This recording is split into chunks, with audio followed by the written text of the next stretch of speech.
এই লবণ হ্যাঁ কি না আপনি কত করে উদ্দার তো ভালো আছে দিলাবা না কইছে এই জায়গা গোসল করতে এই জায়গা আইলা না এই যতটা কই দরকার এ আম্মু মোটর বন্ধ করো পানি ওঠে না হ্যাঁ আব্বু দি মাত্র দেখলো মতো সাজু কইছে হ্যাঁ তো গোসল করবেন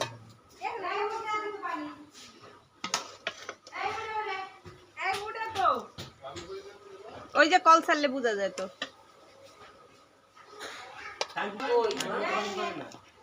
এই ট্যাঙ্কির মধ্যে তো পানি পড়ে না পানি যায় ডাইরেক্ট করে দিছ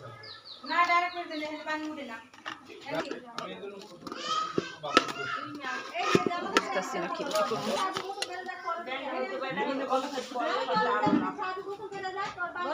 পানি ওঠার দিনে ব্যান্ডটা হইছে এই